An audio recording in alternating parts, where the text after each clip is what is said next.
And we're up, and we're on, and we're going. We're freezing. We're freezing down here. Literally shaking in my little boots. Actually, I'm in Crocs and socks at the moment. Not the warm socks, but I don't know. It is nippy outside. Nippy. Yikes. Good evening, and welcome to Pardon Me, Alex, your only lumberjack basketball podcast out there. Number one, baby. Number one. One and only. Oh, man. Wow. We have an episode for you tonight, 6 o'clock at night. We are going to be talking about the Seattle U game from Saturday night.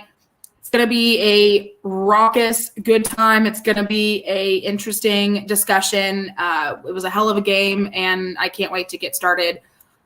We had a really long weekend, a lot of things going on, and needless to say, we are tired, and this weather does not help. No, I just want to cuddle up with my cats and sleep. Same. However, the cats are on the shit list right now because I got in bed at a semi-decent time last night, not as early as I would prefer on a weeknight, but and I slept pretty good most of the night till about 5 a.m. this morning, or a little bit before, whenever, for some reason, Scotty was trying to open the door to the hallway, and the sound of the door like rattling woke me up in a panic because it sounded like someone was in my house.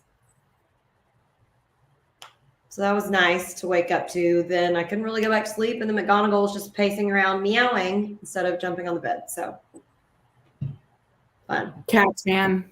Because you know the last like hour and a half of sleep is the best. If you get woken up during that, it's like.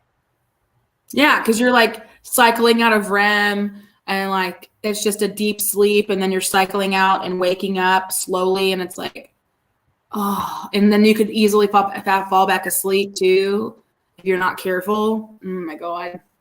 That was me this morning. As soon as I woke up to go to the bathroom, it was like 6:30 and my alarm had went off, and I was like, I have to get up now because if I don't, I will crawl back into bed and then I will be late for work.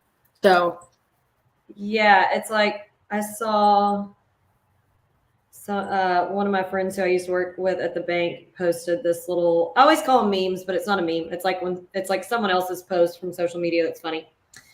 Why is sleeping at night so hard? But sleeping in the morning is like drifting away on a soft, fluffy cloud while Adele sings you a lullaby. yeah, no, spot on there. Absolutely. Why is that so accurate? It's very accurate. It's very accurate. Oh my gosh. All right, let's go ahead and get started with the episode. Go.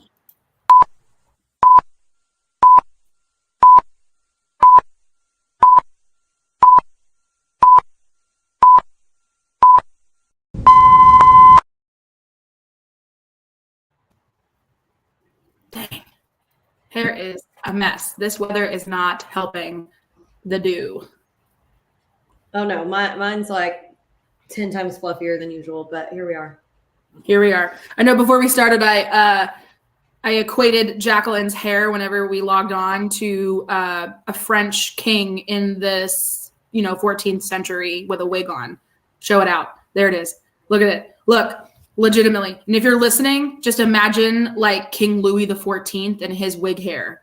Or like, what's her name? Anne Hathaway on the Princess Diaries or whatever.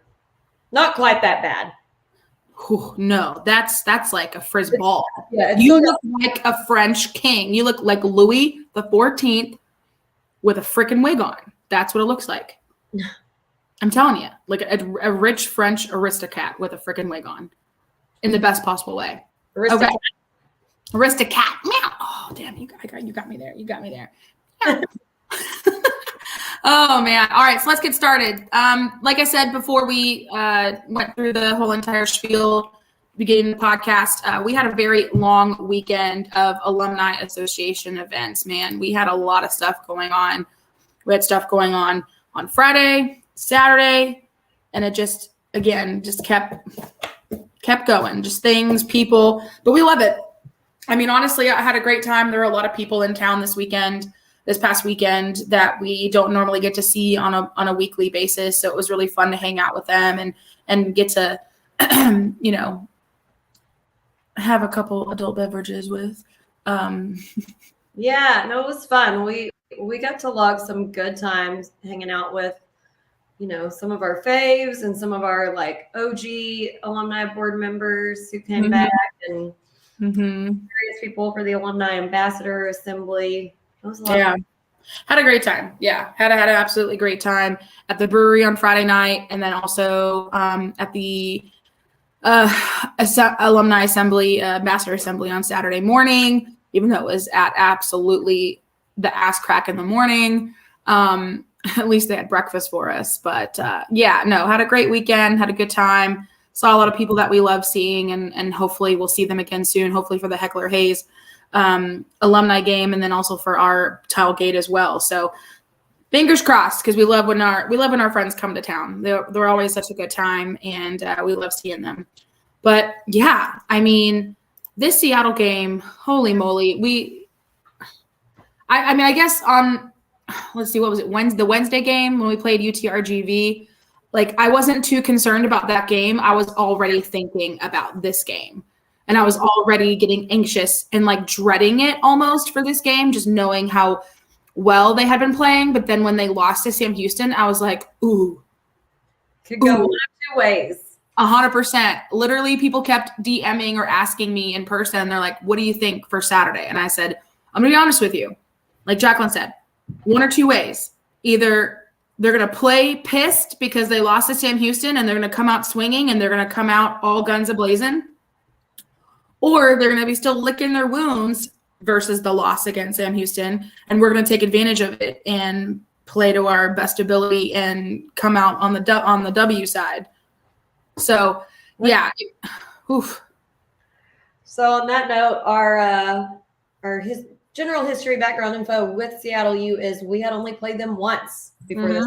One time. We played them one time last season at their place, and we lost 70-62, which actually wasn't that bad considering last season they were really at the top almost the entirety of conference as well. So I know. For some reason, I had it in my head that we had lost by more last year. I don't know why. I think for some reason I just felt like they had like kicked our absolute like shit in. That's what it felt like. But when I looked at the notes and I saw that we had only lost by 8 points, I was like, oh, okay. I think it was just a really contentious and tight game, and it was probably one of those away games that we should have won and really needed to win, but we didn't. So, yeah. Anyway, what else we got on there? That's it. That's all I put for the. Okay, cool. Played them that one time. All right, so moving right along to the WAC standings. So now we're up to date. It's wild up here in the Wickety WAC. So there's a lone team at the top at 8-2, Utah Valley. And then there is a three-way tie for second. You got Seattle U, Southern Utah, and us, all at 7-2. Then the next team down is Sam Houston at 6-3. Then you have a three-way tie. So second, third, three-way tie for fourth, Grand Canyon, California Baptist, and Tarleton, all at 5-4. And then it just keeps getting better. You had Abilene Christian at 3-6. Then you have a three-way tie again, UTRGV, Utah Tech, and UTA all at 2-7. And then you have New Mexico State trailing at the very bottom of the damn league at 0-9. That's probably the most shocking. I think the second most shocking is that Abilene Christian's so at the bottom right now. I would have to agree with you on that as well. Yeah, 3-6. They're 11-11 on the year. I see that for them. I really do. I do too. Like, I feel as though just like with Sam Houston, like we're kind of like, well, maybe not so much with Sam Houston, but I feel like with Abilene Christian, it's more of like a frenemy status at the moment. And I feel, it's just wild that, last year they were so good. And they're still good. And all of a sudden, they're just struggling. Yeah. Struggling. So anyway, so that's what the WAC standings are like. And Obviously, the season is not over yet. We still have a whole nother month of February to get through, and then a few games in March, at the beginning of March. And so, I mean, honestly, shit's still wide open. I mean, the fact that we're all so tightly close together up at the top, 8-2, 7-2, 6-3, like literally like 1-2 games going either win or loss in either direction can completely change the league and what it looks like. But that's the standings at the moment. And then we move over to the resume seating. Again, not a lot of change there. Sam Houston, Utah Valley, Seattle U, Southern Utah, Grand Canyon, and then us at 6 still. It's going to be, like I said, hard. If we keep, winning at home and winning away, obviously, hopefully some of the teams above us lose, and so that we can move up and gain some points on them. I mean, we're only about 10.9. Let me see. We're only about 10 points-ish down or below Grand Canyon. So we have 1.59 points, and they have 1.68 points. And then the next is Southern Utah at 2.46. So that's a pretty big jump. It's going to be, Sam Houston's at the top at 4.22. It's going to be really hard to catch up to them. But again, never say never. Crazier things have happened. But yeah, we really, really, really, really, really got to continue winning at home and especially on the road. So yeah, that is the standings and the seating as of now, as of today, as of Monday, January the 30th. I would like to give one quick shout out to my dad. It was his birthday yesterday. Daddy Dave turned a whopping 76 years old. Cheers to Daddy Dave. Only got water, but cheers. I have a flat A&W root beer, so there's that. All right, so moving on to game notes. All right, so we talked about this some in the last podcast, so I won't discuss it in depth again. But we had the same starters as we had the last few games, which was Trail, Nana, AJ, Jaleel, and Rati. Mm-hmm. Did win 79-65. Our attendance was 3,303. And you got a note there on that. Yeah, I'm pretty sure if I could go back and look again, but I'm pretty sure that might be the highest attended game of the season. And if it's not, it was definitely the loudest game of the season. There was a lot of people there. And again, even if it wasn't the highest attended, the people that were there were actually cheering and like doing stuff and being involved in the game. Probably the most students I've seen at a game, even though they weren't all sitting together in the Purple Hay section, which I have comments about that. Some negative, some positive, but that's here nor there.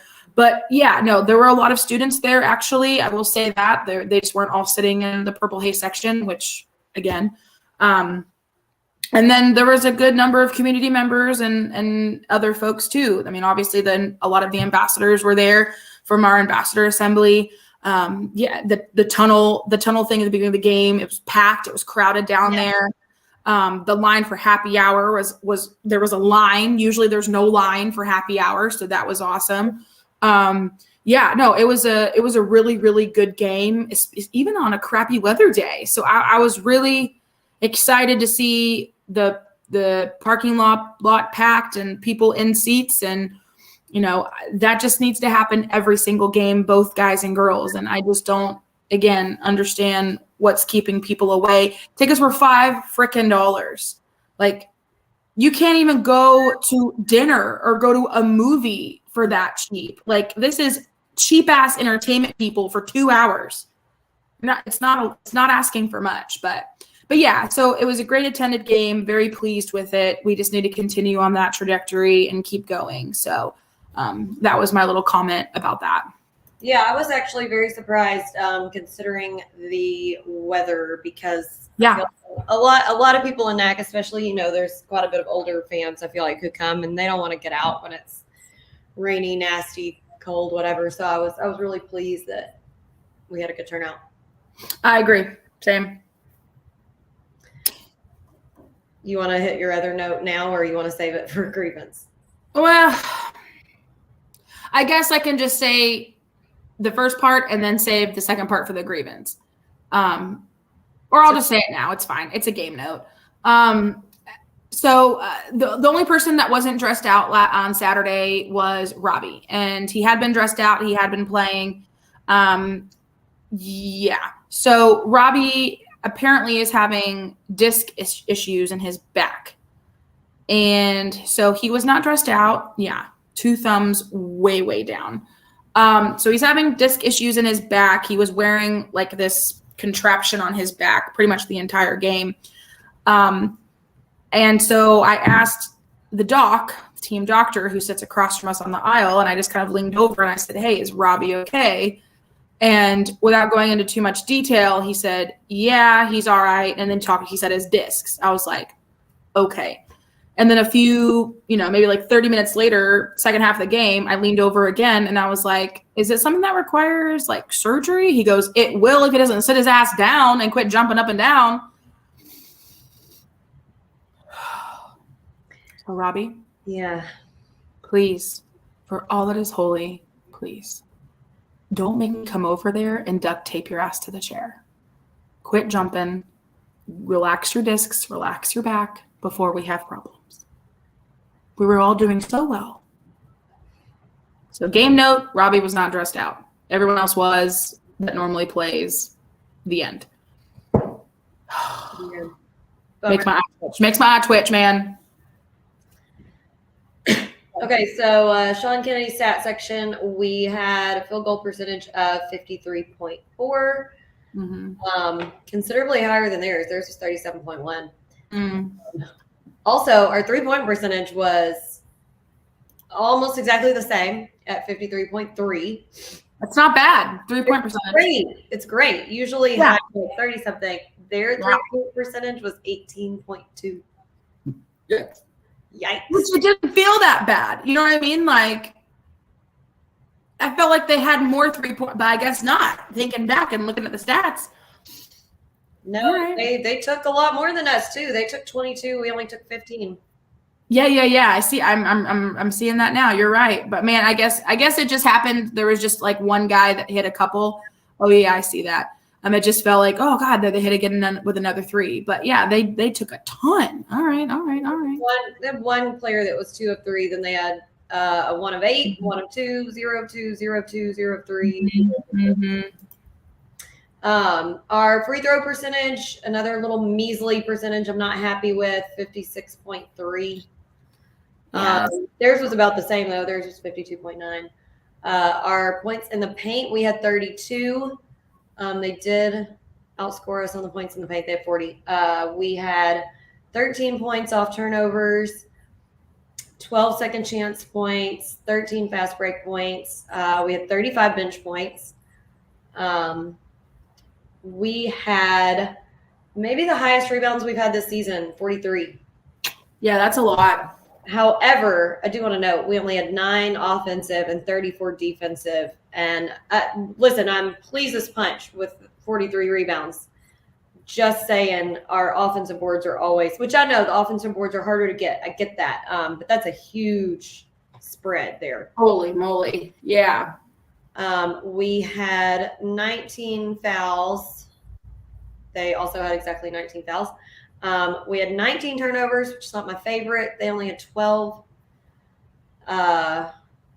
Which when we were talking about points off turnovers, we only had 13. They had 24. So that was because we had a lot more. Turnovers for them to score off of. We had 8 steals and 4 blocks. Our game leaders, and just know I just always read these in order of points. But anyway, Day had 15 points, 10 rebounds, 3 assists, 1 block. So we had a double-double. Trell had 15 points, 2 rebounds, 3 assists, 2 steals.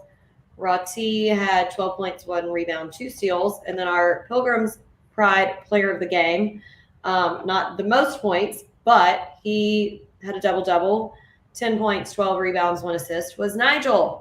Yes. So we were talking the other night about last night, I guess, how great Nigel's been doing lately. So that was a great game for him. They all played great, but I would agree with the player of the game being Nigel on that one.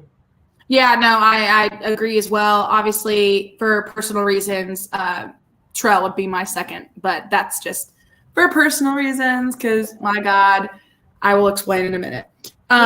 He had every stat but a block, so. Yeah, exactly. I would back to the statistics you said about rebounds. The only other game where we had more rebounds, and I really don't want to count it because it was Laterno with 54. So yeah, only D1 opponent that we've had that many rebounds. Yeah. The second highest was our UT-RGV game at 40 and our UNC Greensboro game at 40 as well. Yeah, so this is the highest of the season so far with D1 opponents. So yeah, loving that. And then if I'm correct, oh wait, no, that we're not. Okay. I was going to say if it was our highest 3-point percentage of the year, but it's tied with Utah Tech and Paul. Well, again, I'm just going to go by D1. I'm not going to go by D2 game. UNC Greensboro was 58. Whoa, I forgot it was that good. Yeah. Okay. But other than that, then this game in the Utah Tech game were the second highest of the year for D1 opponents. Yeah, absolutely. What was our never mind. I see it. We're good. Okay, cool. Love that for us. I'm here for it. I know the points off turnovers weren't as high as I was hoping. I guess it just seemed like we had a lot more points off turnovers in the moment, but yeah, because they had a bunch. They had 24. Okay. So they only had 12 turnovers. Yeah. Oh, yeah. They had 24 points off our turnovers. Right. But yeah, no, they didn't. I mean, they did really well in turnovers. 12. That's right where we would like to be. But well, no, like we had 19 turnovers. They had 12. I know. That's what I'm saying. They only had 12 turnovers. That's great. I would like for us to be there. Oh, yes. Okay. Sorry. I thought you meant that we had 12 turnovers. I was like, Nope. I would love to be at 12. Yeah, no, exactly. Same. I hate when we have more turnovers than them. That was not ideal. Okay, so we'll just go straight into our. Oh no, sorry. Yeah, we already did player of the game. All right, so moving on. Strength. Let's start it off. What do you want to talk about? Trell this is the beginning of the game, so I'll hit it first. Trell had such a great start to this game. He had the first 5 points. He got a great little 2 off an inbounds and then a super far out 3-pointer. And obviously he did not slow down with that. He was 4 of 6 from the 3-point line. 1 of 1 for free throws. Played 31 minutes. Played a great game.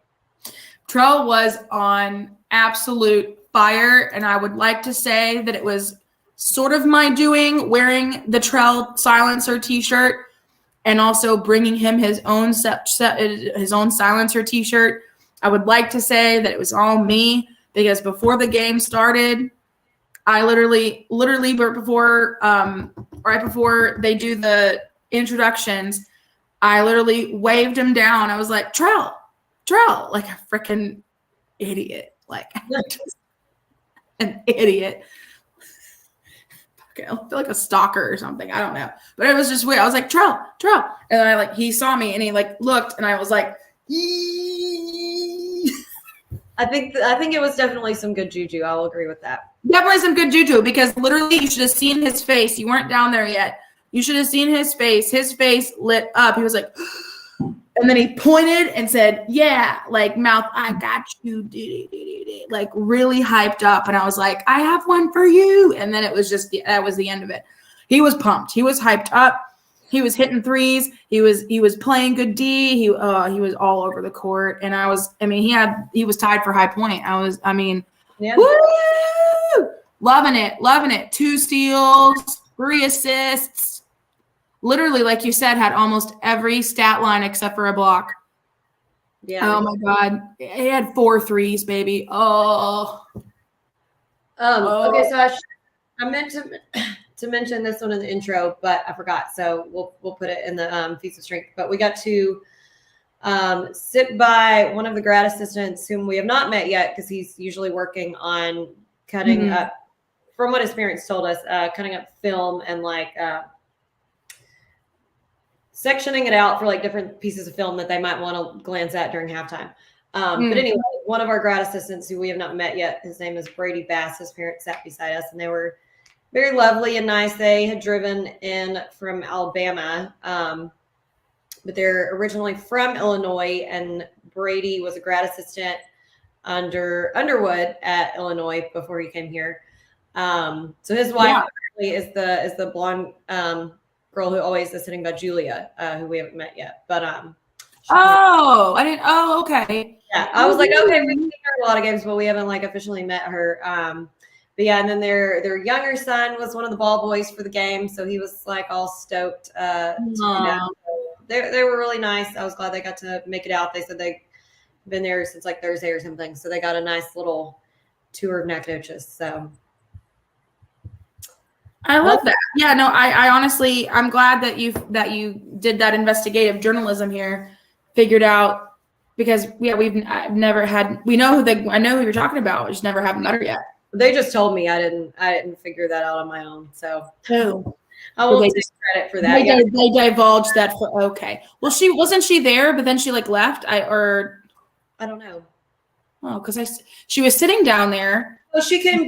She was sitting behind us with Julia like she normally does, but then she did come down when we were leaving. She was standing there with us. Yeah. Okay. Cool. Okay. Well, that's neat. Okay. Sweet. Yeah. So neat new people we got to sit with. I'm going to talk about AJ for a minute because why not? Half my notes are on AJ. Let me scroll. I'm sure I have some too. And it was funny because when I was conversating with Brady's parents, they were both so nice. I asked if they, normally watched the games, and they were like, "Oh yeah, we try to watch all of them or whatever." And so I was like, "Oh, who's y'all's favorite player?" From watching. And they were like, "We really like AJ. We really like watching him." And I was like, "Yeah, he's great." And I was like, "Just stick around after the game. Like, don't run off." Because I was like, a few of them will come by, not all of them. But I was like, AJ always comes by, so you can like meet him, say, "Hey, good game," or whatever afterwards. But so I have so many notes on him. He had a great steal and fast break that was so beautiful. He had 3 total steals in the game, but that one was wonderful. He had a fast break with one of the most beautiful passes I've ever seen to Trell for a 3-pointer. Oh my God, that was money. Money. I love sexual, honestly. There's nothing that gets me more excited in a basketball game than plays like that. My last but not least note on AJ. AJ damn near got a double-double this game. Not because he had double digits in points. He had 8 points. He was close. But he had a double digits in assists. He had 10 assists. And that's his job. But it's very rare to see. Usually a double-double is points and rebounds. So to see almost one with points and assists, that's amazing. No, I agree. But but that's, what that tells me? Again, that just tells me that he has such good court presence and he knows how to spread that ball around as point. You know what I mean? Like, he knows what he's doing. And he's still God, so great. I was all right, so we got Trell, we got AJ. Next, what I'm going to talk about? Frickin' Rowe. He was going to be next on my list too. So I have it down on my notes. What a nice 3-pointer times 3. He actually only made 2, but I think one of them was very close, and they eventually called it a 2, even though they did call it 2. I thought it was a 3. I held up a 3. I was like 3, and Jackson said, "Oh, they counted it as a 2." I'm like, what? Yeah. I obviously I didn't see where his feet were, but it was damn near close to a 3. So I'm just going to say it was a 3 in my heart and in my head. Yeah. Let me talk a little bit about Rati Ware, man. I just really wrote, I literally all caps, nice fucking game. That's what I wrote in all caps. He was hitting J's. He was hitting 2s, floaters. He was playing so well. I mean, he had a few things, but I'll go over that later. But majority of the game, he was playing so well. Let me get his stat line up. He had 12 points, like we had talked about earlier, the 2 steals. He had only 1 rebound, but those 2 3-pointers were money, 5 of 7. I mean, I love when Rowe has a good night point-wise. That always makes me happy, always makes him happy too, gets him out of his head and out of a funk, and I love it, man. Woo, boy. Love.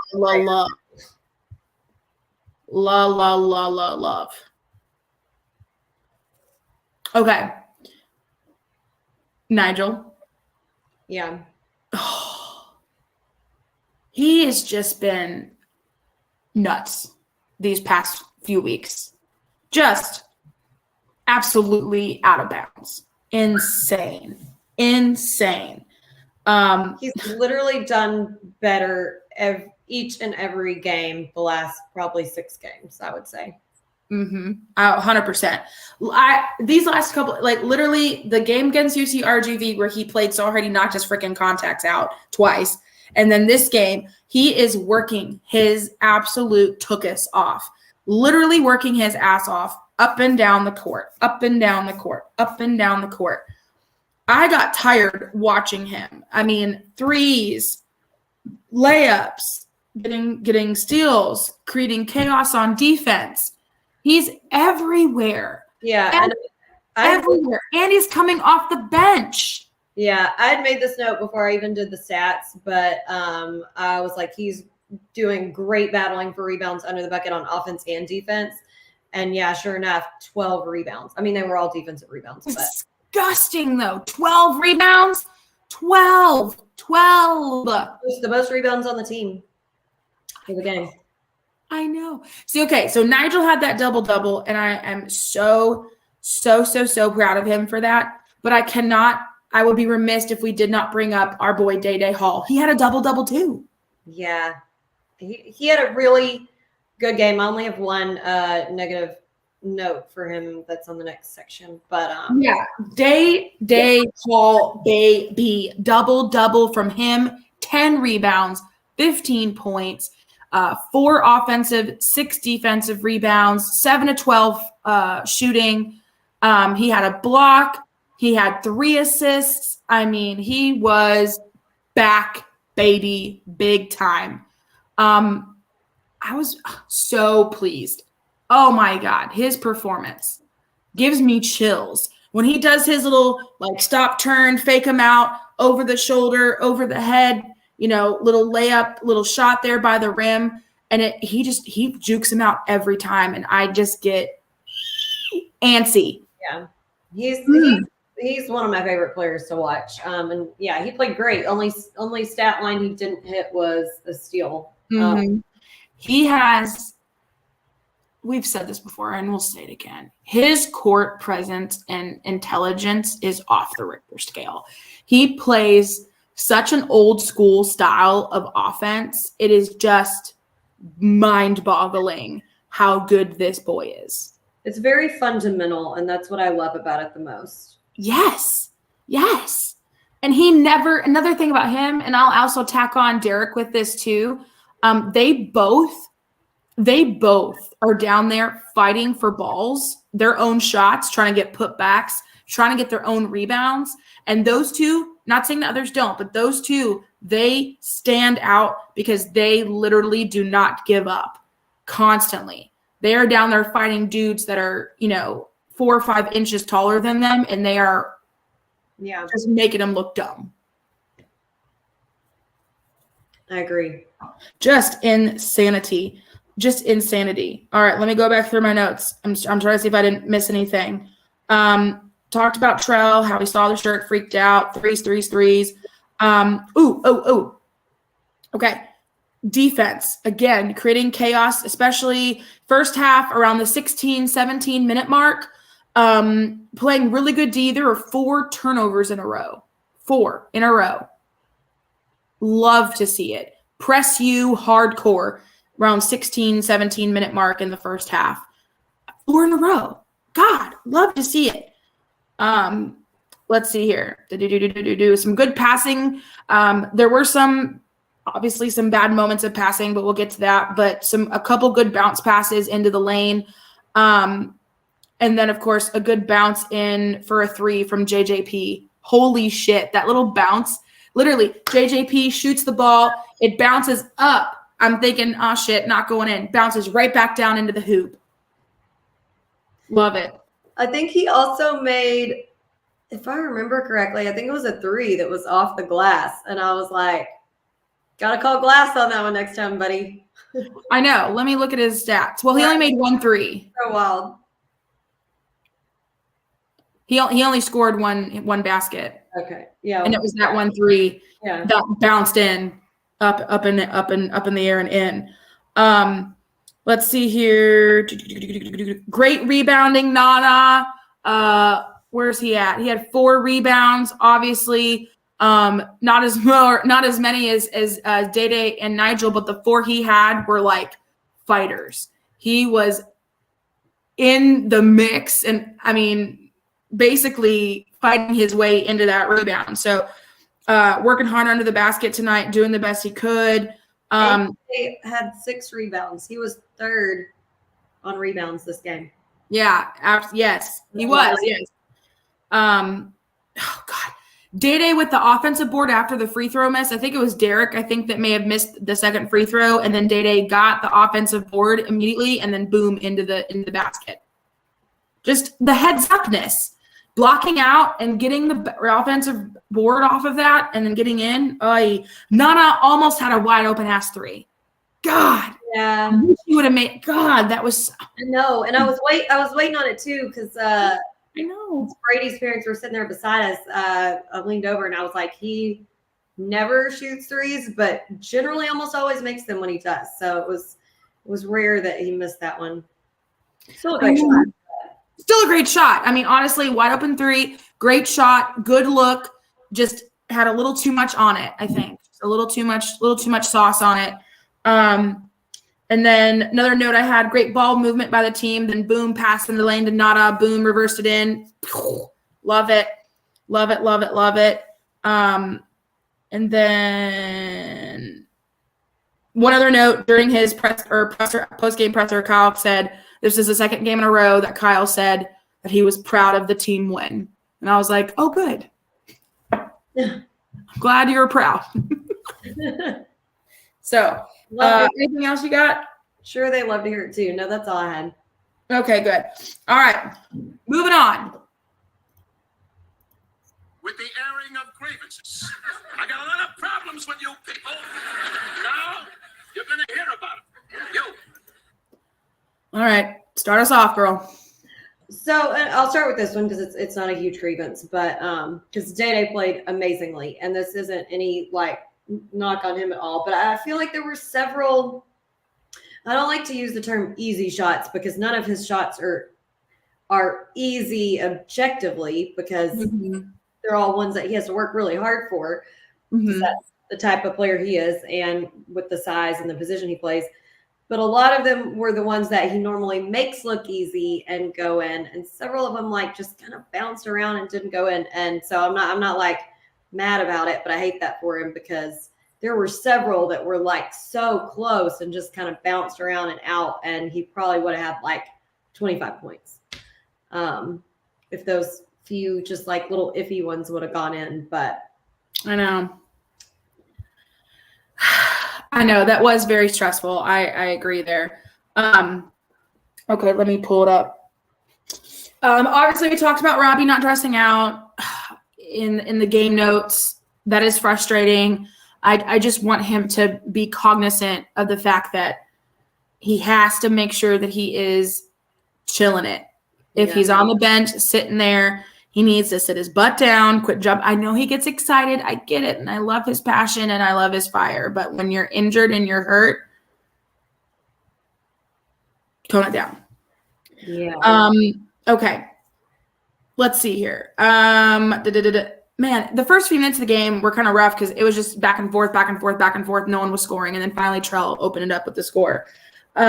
But it was just I was getting kind of worried there. I was like, man, nothing's going in for either team. What kind of game is this going to be? I was like, here we go. This is going to be a long, long, long game. Let me see what's next here.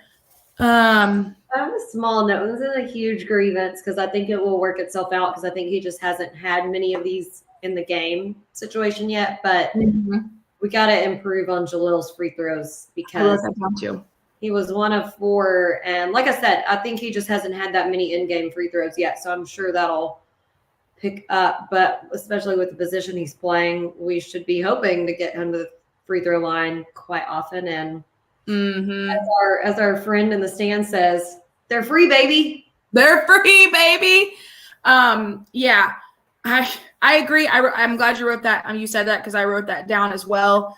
And you're spot on. I agree wholeheartedly. He just needs more in-game, just more in-game stuff. I mean, he wasn't horrible on his free throws, but definitely improvement needed for sure.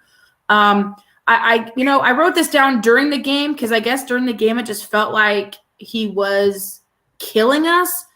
But number 25, I just felt like he was such a great, shooter. And then I looked at he was only 9 points, 4 to 6, 1 3.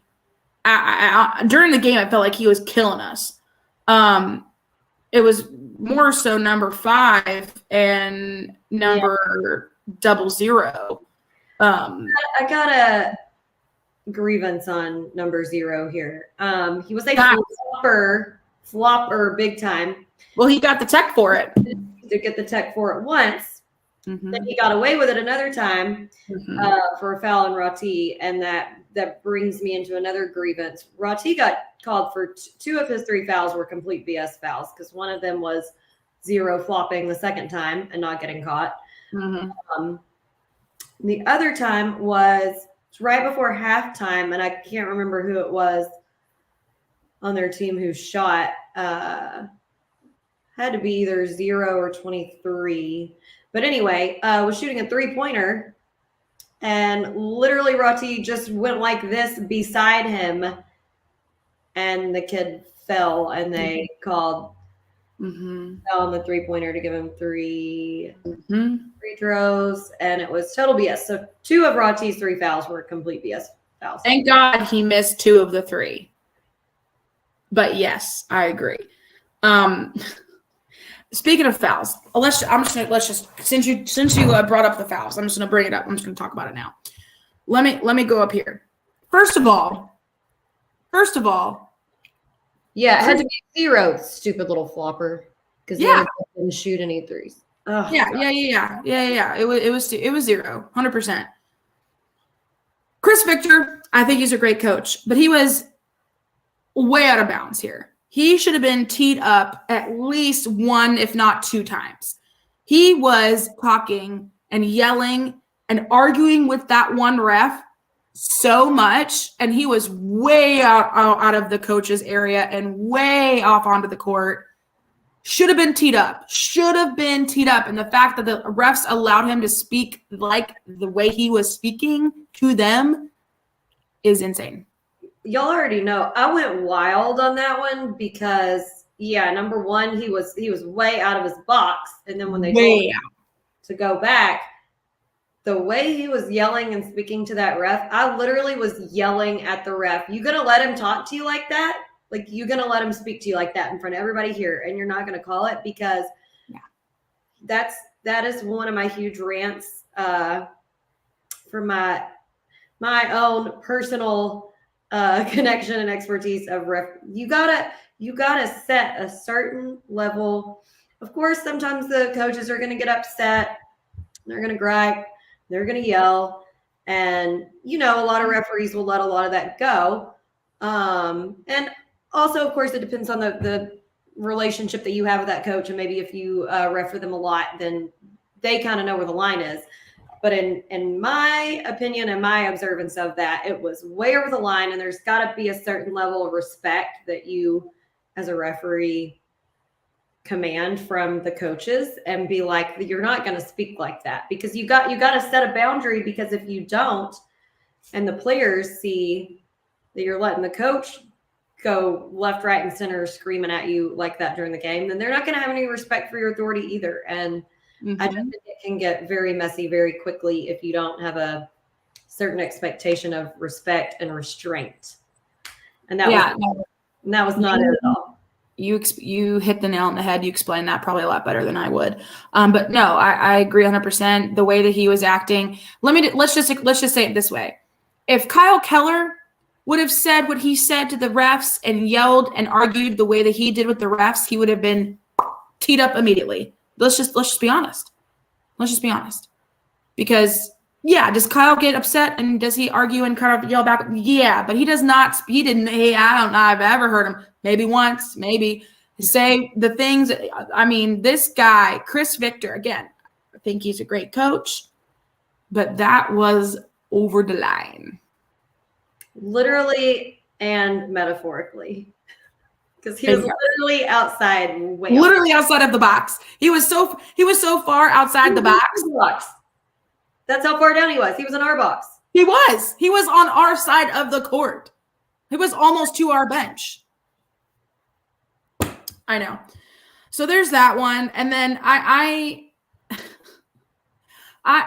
okay. Let me put a pin in that one. Let me go over the one against the double foul on Day and number 23. I understand it, but at the same time, it pisses me off because 23 was all over Day and pulling his jersey all over him under the basket the entire game. How many fouls did that guy have? How many fouls? 23. He fouled out. Good. He should have. He had 2 fouls. He had 5 rebounds. Oh, fuck. Okay, yeah. 2 fouls. No, that should be 5 fouls for him. It should be. Because he was all over Day the entire game under the freaking basket. And the fact that he only got called twice for fouls is bullshit to me. Bullshit. Well, and so whenever I rewatched the game, I could tell that it had been happening quite a lot because there was one time where I literally saw myself on screen in the crowd standing up yelling, and you could tell I was yelling. He's grabbing his jersey right now. I was like beating on the man. But to segue off that, I just remembered this. I didn't write it on my notes, but there was one foul where the ref stopped and reviewed it. And it was where basically, I think it was kind of a fast break-ish situation, and Trell was running down the court to defend, and the guy on their team went to look at my paragraph. I have a whole paragraph about this. So I had to rewind it and watch it back a few times, and I'm going to tell y'all what I think should have been called. So I don't think it was intentional on either side. I don't think either of them intended to foul or hook arms or anything with the other one. But what did happen inadvertently is the other guy's arm hooked Trell's arm. Mm-hmm. And so then they both kind of drug each other and fell down. Mm-hmm. And after they stopped and reviewed it and all this whatever, they gave Trell the foul. I know. I think they should have just called a double foul and been done with it because I agree. Either call no foul or call a double foul because you couldn't really tell who was the first one who got it started, and it was equal on both sides. I mean, the fact that they looked at it to see if it was a flagrant on Trell is bullshit. And I was incensed with that. BS. The fact that they even called it a common foul on Trell alone is bullshit.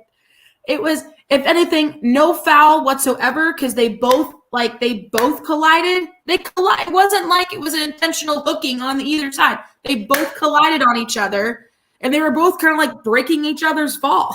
I mean, it was in the replay back. You can see that they both. It was just the way they happened to turn at the exact same moment that they just hooked arms, but it wasn't intentional on either side. No, it wasn't. And the fact that they had the audacity to go and review it to see if it was a freaking flagrant on Trell makes me physically ill. Like, I just cannot believe that they thought that was even remotely a flagrant. If anything, I would have reviewed it to be a flagrant on the other guy, but that's me. Well, and in the moment, I get you probably can tell. Probably did on first glance, live in action. It probably did look like it was Trell because he was the defender.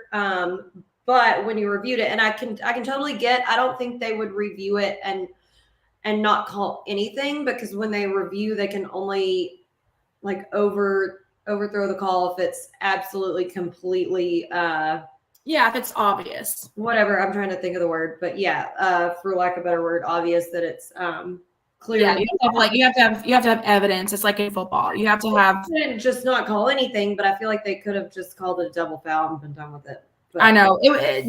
So that was just extremely irritating. Just those few fouls that night. And then another thing is they missed. Again, I know they're human. I know they're going to miss stuff, but when it's so egregious, it's an absolute. It is so frustrating. How many travels that they missed on frickin' Seattle was asinine. I just could not get over the fact that they just missed obvious travels. Whatever. But we have a request. We're going to have to message whoever is in charge of the music or whatever during the game. We have a request that we would like for them to play Three Blind Mice again whenever there's a bad call from the refs. I don't think I dreamed it up, but I think they used to do that. Or someone did it at some point in time. I don't know, but I distinctly remember that in my mind, so that would be funny. And while you're talking about it, I have another music request, which came straight from Richard Parton, because y'all know how much he loves the band. And he's like, he's like, the band, he was like, I guess they're like trying to just play more like regular music during dead balls and timeouts or whatever. But he was like, I don't like that, because he even did a little reenactment. He's like, they used to have this girl who was I don't know what all the terms are, but we'll just say she was the band leader. I don't know. But he was like, you would see her. She would be standing up as soon as she could tell that the play was stopped, and she's looking back over her shoulder, waiting to see when it was okay to start playing. And then she'd immediately turn and have them start playing. And he was like, there was always like the band playing music during dead balls or timeouts or whatever. And he was like, I bet you they only played like twice, because they kept playing regular music over the loudspeakers. And he does not like that. Well, Richard Parton. Band. I know. Okay. There was another missed call. I'm still going on calls. Hold on. Offensive goaltending, totally missed it. And half the crowd was calling it too. So. Oh, I mean, again, blind grandma over in the fifth row was calling it. If number 5 shouldered and hit Trell with his shoulder any harder, I was going to come down there and whoop his ass. I'm just going to throw that out there. Didn't appreciate that. Needs to quit shouldering him towards the end of the game. I saw it, number 5. I saw it. So we talked about the Trell foul, huh? We synced it. I didn't like it. Didn't see it in real time. Saw it on my rewatch. Didn't like it. I rewatched this game. I don't normally rewatch them, but I did for this one. I wanted to have all the things. Not a fan of all of our shot clock violations. There was more than one. It's so fundamental. I hate it. I noted that as well. More shot clock troubles. I don't like that. We had several. Let's see. We let them get too many easy dunks, and I do not like to see that. Yeah, I wrote that down. I said, lots of backdoors and lobs from Seattle towards the end, especially because I feel like that was the only way they could score at that point, was just getting backdoors and lobs. But I still hate to see it. Got to work on those passes into the lane to Jaleel and Nana. Not necessarily maybe so the passes more so, but Nana and Jaleel's ball control and actually like getting the passes and holding on to the ball. Really need to work on that, especially when there's a lot of bodies in the paint and it's being contested like pretty heavily. Let's see here. Yeah, number 23 on Seattle is a definite troublemaker. Good God Almighty. Let's see. Yeah, we already talked about Jaleel and his free throws, shot clock violations. Yeah, freaking Chris Victor, foul. Oh, last thing here. I love that you picked up Nigel after the game because he was player of the game, but please don't hurt yourselves picking up a freaking player, please. Yeah, please no more on that. I mean, they picked him up and was like throwing him up and down like it was his bar mitzvah or something. So my last note is about the end of the game. I have Is it the same note I have? I don't know. It's my biggest pet peeve. You'll know how much I hate it at the end of the Oh, game. fouling. Okay. Start the fouling to try to Okay. stop the clock and hope to get the ball back. Listen, Chris Victor, you're an amazing coach. I think you're doing a great job. Obviously, the 2 years we've been in the WAC, you've had your team at the top.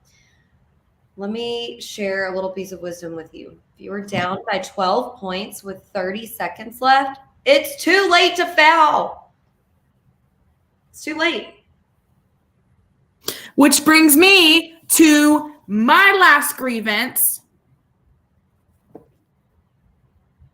I don't appreciate our one ESPN announcer jinxing us or attempting to jinx us with his comments during the last 25 seconds or whatever it is, 12 seconds or whatever the frick it was during the game. I understand you're just trying to make conversation at the end of the game, and I know you're just trying to equate the current situation to what something has already happened in the past. But when you say that we have less than a minute left and you've seen A&M come back from 12 down in 30 seconds, why would you say that? Why are you trying to jinx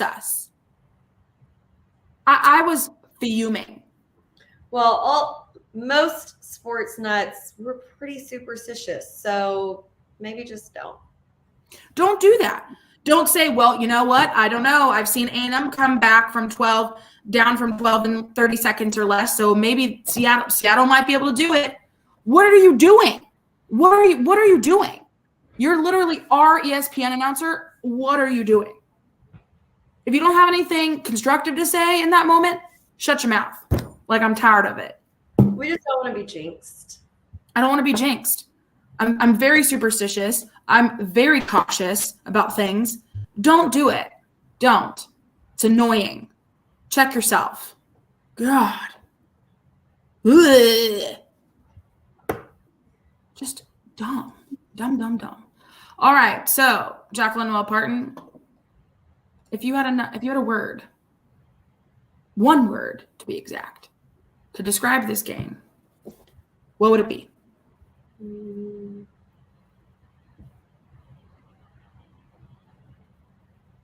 Satisfying. I like it. I'll use another S word, silencer. That's a great one. Yeah. For our boy Trell, for the shirt, if you saw it on social media, you saw we gave him the shirt at the end of the game. He came over, got a hug from us, and got his shirt. We took a picture with him. He was stoked. And then he wore it yesterday, and he tagged us in it. The next day. Love to see it. Love to see it. And if you want a silencer shirt, you too can get one on our website. Do it. So great win for us. Don't exactly know how that's gonna, shake out at the end of the season. Hopefully that will help us out a lot. But obviously we have a lot more games left to go here. We have obviously coming up here a 3-game away stretch on the road Warriors. Our next game is on February the 1st at 8 o'clock in Las Cruces, New Mexico. Obviously against New Mexico State. And then we have February 4th, Saturday, 7 o'clock versus Grand Canyon in Phoenix. And then the last away game on that road trip is February 11th, Saturday in Edinburgh, Texas at UTRGV. So we literally just played them, and then we're going to play them again. Quick turnaround. Yeah. So we won't be back home in the Sawmill until February 15th on Wednesday. And that game, we'll be playing Tarleton State. And then February 18th, which is the Purple Haze Heckler reunion game on the 18th at 2 o'clock versus UT Arlington. And then we have 4 more games left after that game. And then we'll be in March and ready for WAC Vegas. So after the Tarleton and UT Arlington game, we'll have 2 more home games after that. And then our last game of the year is in Orem, Utah versus Utah Valley. And that's going to be another big game. But let's just be honest, every game until the end of the season is a big game. I don't care who we're playing, if we're playing UT Arlington or playing UT RGV or playing, Abilene Christian, Sam Houston, it doesn't matter. All games are big. All games are important. Gotta win, gotta win, gotta win.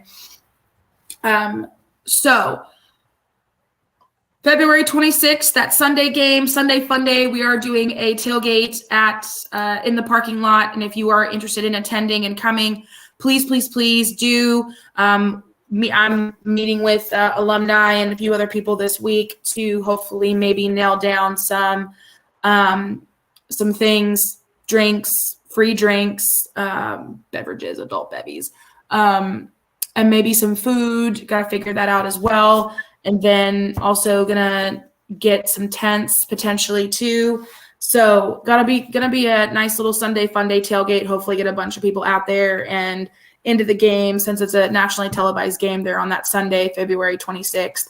And then of course, like we were mentioning, that weekend before on the 18th is the Heckler Hayes reunion game weekend, which was a lot of fun last year and probably too much fun, honestly.